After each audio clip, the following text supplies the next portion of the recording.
총선 앞두고 여야 모두 공천 작업에 분주하죠. 이번 총선에서 제3지대가 얼마나 돌풍을 일으킬지도 최대 관심 포인트인데요. 오늘은 조응천 개혁신당 의원 초대해서 얘기를 좀 들어보도록 하겠습니다. 어서 오세요. 네, 반갑습니다. 오렌지색 타이가 눈에 확 띄네요. 예.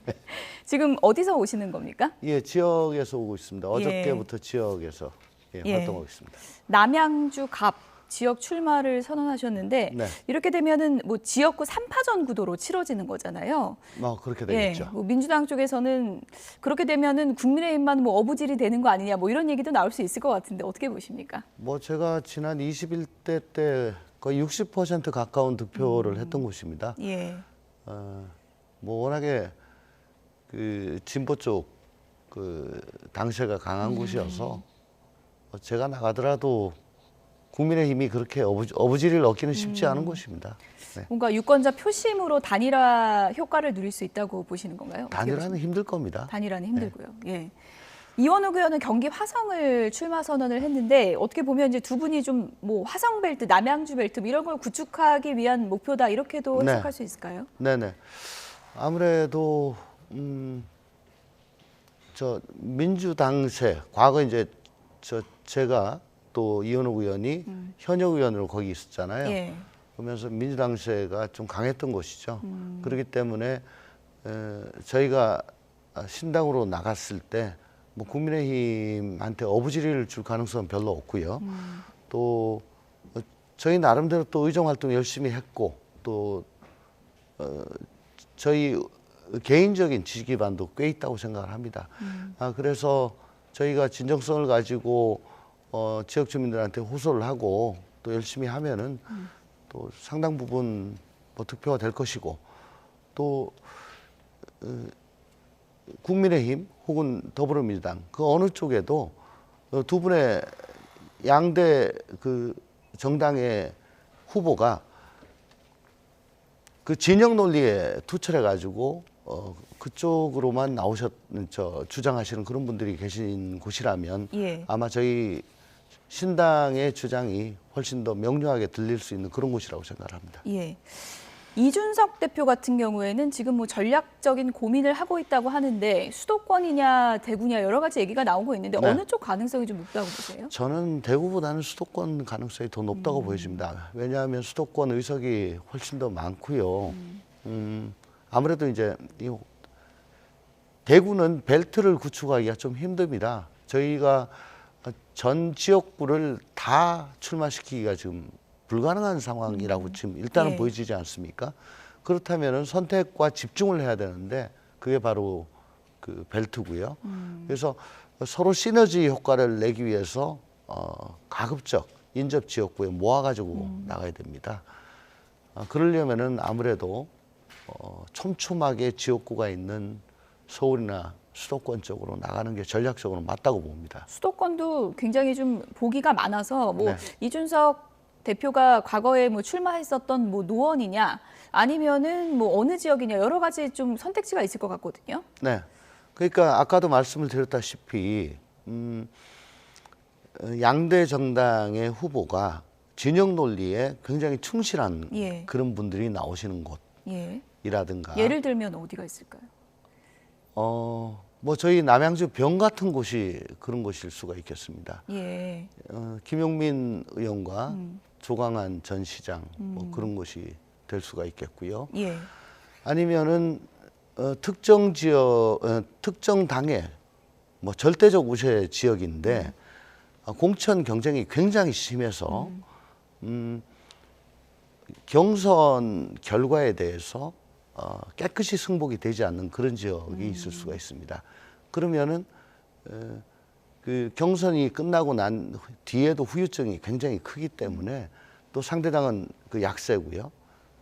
그런 곳에 신당은 굉장히 명료한 메시지를 낼 경우에는 굉장히 그래도 해볼 만한 곳이다라고 그렇게 생각합니다. 대구보다는 수도권 가능성이 높을 것 같다고 해주셨는데 당 차원에서요. 이준석 대표에게 워낙에 좀 상징적인 인물이긴 하니까 비례대표를 제안할 가능성은 어떻게 보십니까? 글쎄요. 지금 저희들은 우선 1번 전직이건 현직이건 한 번이라도 국회의원 배지를 달아본 사람은 다 지역구로 간다. 예. 두 번째, 방송 등을 통해서 인지도가 꽤 높다고 생각되는 사람들은 굉장히 중요한 전략 자원이니까 예. 그분들도 지역구로 간다. 가서 지금 후보 개개인뿐만 아니고 당명도 이 인지도 싸움입니다. 입에 붙어야 됩니다. 그렇죠. 저부터도 어저께 다니는데 개혁신당이라는 이 당명이 막 저절로 나오지가 않아요. 예. 그리고 또 주민들도 무슨 당? 무슨 당? 하고 굉장히 어색해 하시고요. 최근에 또 당 이름이 많이 나오기도 했고요. 그렇습니다. 뭐 새로운 뭐 어쩌고 저쩌고 해가지고 도대체 뭐가 뭔지 알 수 없도록 했는데 이제 예. 겨우 합쳐진 지 일주일도 안 됐거든요. 예. 그래서 어쨌든 좀 익숙하고 혹은 의정 활동을 해본 경험이 있는 분들이 지역구에 나가서 예. 자기의 좀 그래도 알려진 인지도를 바탕으로 해서 당명도 좀 빨리 알리고 해가지고 지역구를 기반으로 정당 투표율도 굉장히 좀 올리는 그런 전략을 펼쳐야 될 걸로 일단 생각합니다. 그러니까 이준석 대표도 인지도 면에서 봤을 때는 지역구로 나가는 게 맞다 이렇게 그렇습니다. 보시는 거군요. 네. 이낙연 대표는 광주 쪽으로 기운 건가요?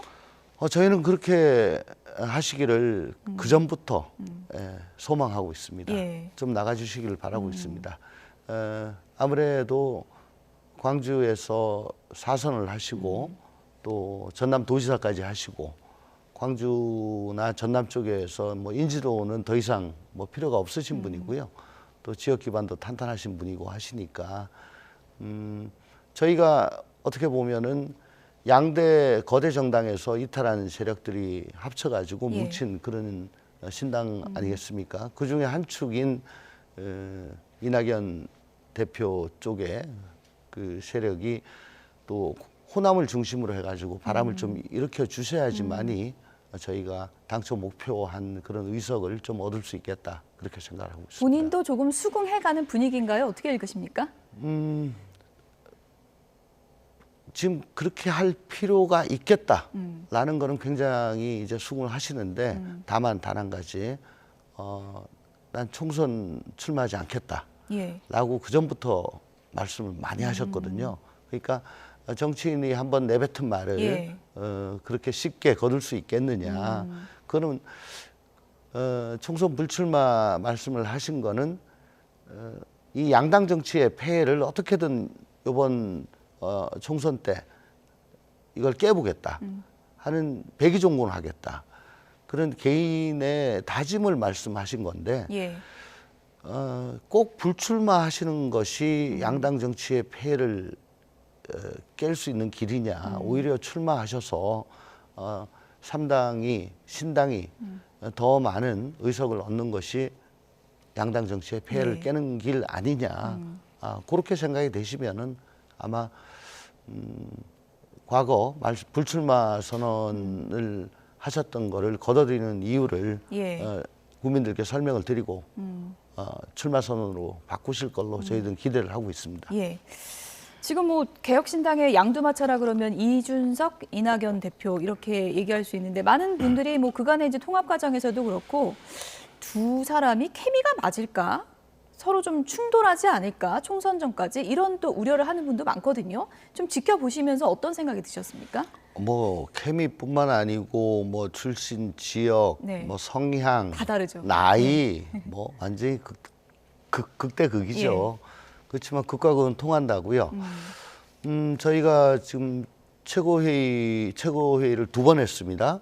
네, 저도 최고위원이니까 이제 다 참석을 했었는데 정말 어렵게 통합이 성사된 만큼 또 양쪽의 통큰 이해와 양보로 통합이 성사된 만큼 그 양보의 정신을 항상 갖고 역지사지하는 그런 마음으로 지금 서로를 대하고 있다 그렇게 말씀드리고 싶습니다. 국민의힘 한동훈 비대위원장은 이번에 개혁신당에 대해서 영주권을 얻기 위한 뭐 위장결혼 아니냐 이렇게 또 비유를 하기도 했습니다. 이렇게 합쳐진들 무슨 감동을 주겠냐 이런 비판인데 그건 어떻게 들으셨습니까? 그게 아마 좀 뭐 화학적 결합이 안 됐다고 그렇게 말씀을 하시는 것 같은데 지금 일주일도 안 됐습니다. 조금 지켜봐 주시면 좋을 것 같고 그거는 양대 정당이 우리 개혁신당을 바라보시는 그 시각이 좀 초조한 거다라는 것에 반로 아니냐 그렇게 생각을 합니다. 솔직히 저희들 한 달 이상 오래 썸을 탔습니다. 속된 말로 결혼이라 그러니까 혼담도 오래 오고 왔고 그러다가 혼수 문제로 깨지기도 하고 청첩장 돌렸다가 안 나타나기도 하고 근데 더 이상 이렇게는 못 살겠다. 빨리 살자, 합치자라고 된 거 아니겠습니까? 저희들은 지금 딴 거 없습니다. 지금 1당도 싫다, 2당도 싫다, 둘 다 심판해야 된다는 여론이 뭐 어떤 여론조사에 의하면 40% 가까이 나오는 뭐 그런 상황에서 도대체 어느 당이 무슨 당인지 알 수 없는 외우기도 힘드는 유권자한테 그런 노력을 감수하게 해드릴 권리는 저희들한테 없다고 봅니다. 하나로 모아내서 여기 찍으시면 됩니다. 그러면은 1당, 2당 다 심판하는 게 됩니다. 라고 간명하게 마음 편하게 해드리는 게 저희들 의무라고 생각합니다. 의원님, 그래서 소위 말해서 썸 타는 기간이 길어지다 보니까 많은 언론들이 빅텐트 펼치기 힘들다 했는데 결혼이 성사된 결정적인 장면이 있었습니까? 어떤 것 때문에 갑자기 이렇게 된 거예요? 새로운 미래와 저희 미래대연합이 합치기로 한 적이 있었죠. 그때 이원욱과 조응천이 중텐트를 안 갔잖아요. 안 갔습니다. 뭐 30분 전에 안 갔다 그런 얘기가 있었는데 사실 그 전날 안 가기로 했던 거거든요. 그 이유는 새로운 미래로 다 모일 경우에는 민주당에서 나온 사람들이 그냥 모여가지고 새로운 미래에 머무는 것.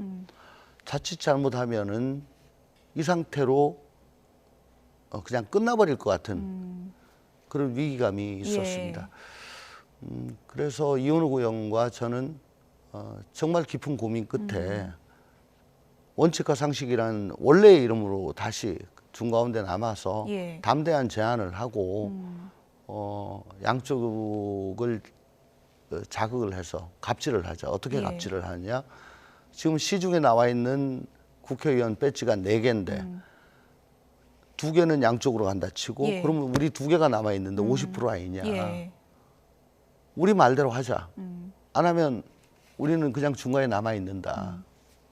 라고 갑질을 하자라고 해서 들어가지 않기로 하고 월요일 날 여러 가지 제안들을 마련을 해서 화요일 날 5대 제안을 일단 했고요. 저 비전과 가치에 대해서 그리고 통합 비대위, 통합 공간위에 대한 제안을 했죠. 그런데 그날 제 세력들이 그걸 다 받아가지고 수요일 날 논의를 시작했고 저 구정 연휴 첫날인 목요일인가요, 금요일인가요? 어쨌든 첫날 연휴 첫날 통큰 합의가 이루어졌던 겁니다. 네. 중텐트를 안 가게 이제 빅텐트로 가는 큰 그림이 결과적으로 이제 된 상황이라고 할 수 있는데 뭐 시중에 나온 배지라고 표현해 주셨는데 시중에 나온 배지 이제 4개에서 지금 양정숙 의원이 합류하면서 5개가 된 거잖아요. 지금 보조급 지급 데드라인에 이제 들어오면서 좀 안 좋은 시선으로 보는 분들도 있을 것 같습니다. 결국은 보조금 때문에 막 급하게 영입하고 이러는 거 아니냐 이런 시선도 있을 것 같은데 그건 어떻게 보십니까? 양정숙 의원님하고는 벌써 몇 달 전부터 사실은 말씀이 있어 왔고 양정숙 의원님은 사실 더불어시민당에 계실 때 어떤 그 모함 같은 걸 당해가지고 제명이 되셨던 그런 아픈 마음이 계세요. 그리고 복당이 안 됐고요. 근데 대법원에서는 전부 다 무죄 판결을 받았죠. 그런 마음의 상처 같은 게 계시는데 저희가 탈당하기 전부터 원칙과 상식을 할 때부터 저희가 어떻게 하든 저희하고 좀 행보를 같이 하자. 그러니까 벌써 몇 달 됐습니다. 그렇게 정치적 행보를 같이 하기로 결심을 하셨던 분이고요. 다만 양정숙 의원님이 보시면은 굉장히 그 주위 분들에 대한 배려라든가 뭐 여기도 저 참석하시고 해가지고 참 저는 아유 저렇게까지 챙겨주실 이유가 뭐냐 싶을 정도로 참 자상하신 분인데 요번에 저희들한테 들어오시기 전에도 주위에 그동안에 자기한테 도움을 주셨던 분들과 다 상의를 해야 된다. 예. 그래서 마지막이 언제냐라고 물으셔서 2월 14일까지는 오셔야 됩니다. 라고 말씀을 드렸던 적이 있습니다. 급하게 찾은 것이 아니고 그렇습니다. 오래전부터 얘기가 된 거고 고민이 길어진 것뿐이다 이렇게. 고민은 아니고요. 이미 결정을 결정을 하셨죠. 했고. 근데 주위 분들과 말씀을 나누는 것이 더군다나 저 이렇게 저 신당 쪽으로 가려고 합니다라는 것이 차마 입이 떨어지지 않아 가지고 미루다가 이렇게 하신 거다. 그렇게 말씀드릴 수 지금 있습니다. 보도 보니까 서른 의원도 합류할 수 있다 이런 얘기 있던데 가능성 있는 겁니까? 저는 뭐 정확히는 잘 모르겠습니다. 그렇지만은 비단 뭐 서른 선배뿐만 아니고 예. 지금 민주당 내에 공천이 제가 나와서 봐도 그렇습니다. 친명과 비명을 대하는 잣대가 같은가 좀 다른 것 같거든요. 그러면 당사자의 입장에서는 그게 아마 몇 배 더 심각하게 느껴질 겁니다. 그래서 뭐 저희가 전화를 하는 경우도 있고, 아니 뭐 지금 분위기 어때? 예. 또 뭐 들리기로는 요번에 20% 들어갔다던데, 컷오프 한다던데, 어때? 그러니까 한번 흔들어 보는 거죠. 예. 또 아니면은 그분들이 저희들한테 예. 야 거기 신당은 어때? 라고 물어보는 경우도 물밑으로 있어요. 좀 얘기가 오가고 있다는 아유 말씀이시죠? 뭐 예. 최근까지 같은 당 했던 동료였는데요. 예. 서로 걱정하고 위하고 예. 하는 그런 거였죠. 그러면서 저희가 합쳐지기 전까지는 정말 깨끗이 정리가 안 되고 청소가 안 됐기 때문에 일로 이사 와라 예. 라고 얘기를 하기가 좀 그랬어요. 근데 이제는 어찌됐든 틀을 간에 갖췄기 때문에. 네, 예. 딱 하나로 뭉쳤기 때문에 예. 이제 와라 그러면 예. 이라고 좀 쉽게 말씀을 드릴 수가 있는 서른 거죠. 의원 조금 흔들리고 있는 것 같으십니까? 그거는 제가 직접은 잘 모르겠습니다. 직접 연락은 안 해보셨고요. 아무래도 저 이낙연 대표랑 가까우신 예. 분이고 예. 저랑은 조금 저 거리가 좀 있는 분이기 때문에 저는 뭐 서른 의원이 만약에 합류한다면 그것도 상징적인 의미가 큰 거잖아요. 그렇겠죠. 예. 네. 그러면 지금 이준석 대표 같은 경우에는 3월 정도에는 20석 정도, 지금 20개 명 정도를 확보할 수 있다고 좀 자신을 하고 있는데 국민의힘 쪽이나 민주당 쪽이나 공천 결과 나오고 나면은 그런 정도는 좀 확보할 수 있다고 자신을 하십니까? 어떻습니까? 가장 중요한 것이 양당의 공천 과정이 얼마나 정상적이냐, 공정하냐 이겠고요. 또 두 번째는 우리 개혁신당의 지지율입니다. 예. 지지율이 얼마 전에 뭐 한 6% 나왔다가 한 8% 저희 나오고 그래픽인데 좀 보여주셔도 좋을 것 같습니다. 네. 정당 지지도를 좀 보여주실까요? 네, 최근에 이제 뭐 거대 여야 국민의힘과 민주당이 이제 오차 범위 내에서 접전을 펼치는 여론조사가 많이 나오고 개혁신당 같은 경우에는 지금 5% 정도 이 여론조사에서는 기록하고 있거든요. 아직 입에 안 붙어가지고 입에 안 그럴까요? 붙어서 그렇습니까? 예.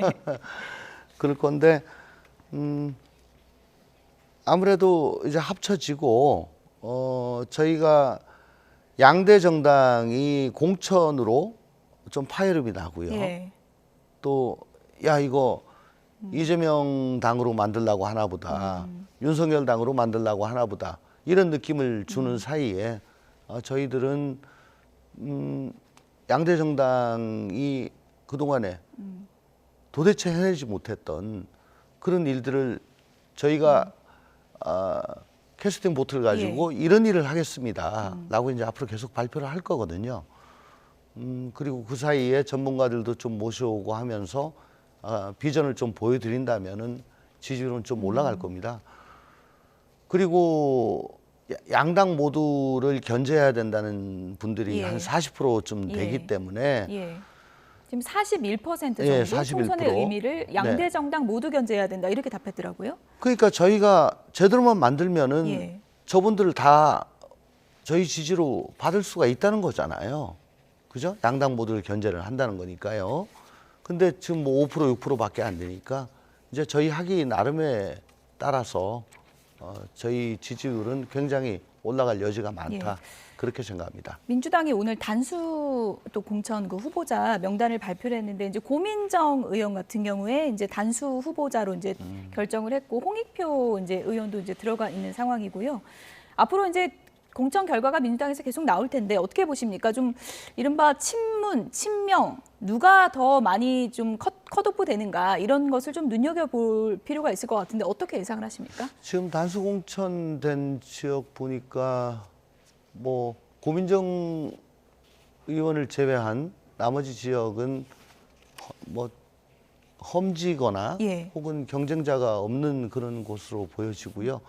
고민정 의원 지역도 뭐 지금 굉장히 경합지로 알고 있습니다. 그래서 현역 의원 아니면은 승부가 그렇게 좀 쉽지 않은 곳이기 때문에 그렇게 아마 단수 공천으로 해서 빨리 선거에 임하도록 하는 것이 선거에 도움이 되겠다 그렇게 판단하는 것 이번 같습니다. 공천에 좀 화두가 되고 있는 임종석 전 실장 같은 경우에는 전략 공천 지금 가능성을 개인적으로는 어떻게 보십니까? 전략 공천이란 것은 원래 영입된 인재를 위해서 설정을 하는 곳입니다. 그러니까 인재 영입해가지고 1호, 2호, 3호 뭐 이렇게 하잖아요. 그런 분들을 위해서 설정을 하는 곳인데 임종석 전 실장은 뭐 예전부터 계속 민주당에 계셨던 분이고 또 나름 인지도가 높으신 그런 분이기 때문에 전략 지역에 꼭 맞는 분이다 그렇게 보기는 힘들죠. 근데 이제 당에서 지도부 차원에서 이걸 어떻게 결정할 것인가 문재인 전 대통령의 또 입장도 있는 거 아니겠습니까? 그게 어떻게 결정이 될 것인가 이제 많은 분들이 궁금해하고 있는데 지금 민주당 내에서 이제 친정이시니까요. 지금 친문 진영과 친명 진영의 관계를 좀 어떻게 보시나요? 친문 현역들이 친명이 보기엔 너무 많죠. 근데 친명 혹은 찐명 원내들의 입장으로서는 저 친문들 일정 수준 이상 좀 자리를 비워줘야 자기들이 들어갈 룸이 생기는 겁니다. 그래서 뭐 여러 가지 명분을 들어가지고 뭐 좀 비워라, 나가라, 퇴진해라 뭐 이렇게 얘기를 하는데 저희 반명들이 나갈 때와 비명 혹은 친문들을 내칠 때와는 사정이 완전히 다를 겁니다. 왜냐하면 친문들은 수가 굉장히 많기 때문에 저분들이 만약에 이건 아니다라고 생각을 하고 똘똘 뭉쳐서 세력화를 하게 되면은 당이 완전히 짜게지는 걸로 그렇게 되기 때문에 지금 당 지도부로서도 저희 반명들을 대할 때하고는 달리 굉장히 조심을 해야 될 겁니다. 어쨌든 뭐 민주당의 또 이제 공천 결과가 제3지대의 이른바 뭐 몸집 불리기와도 이제 관련이 있기 때문에 저희가 공천 결과가 어떻게 될지 좀 지켜보겠고요. 또 제3지대 또 선전을 좀 앞으로 좀 응원하도록 하겠습니다. 감사합니다. 지금까지 개혁신당의 조응천 최고위원이었습니다. 고맙습니다. 고맙습니다.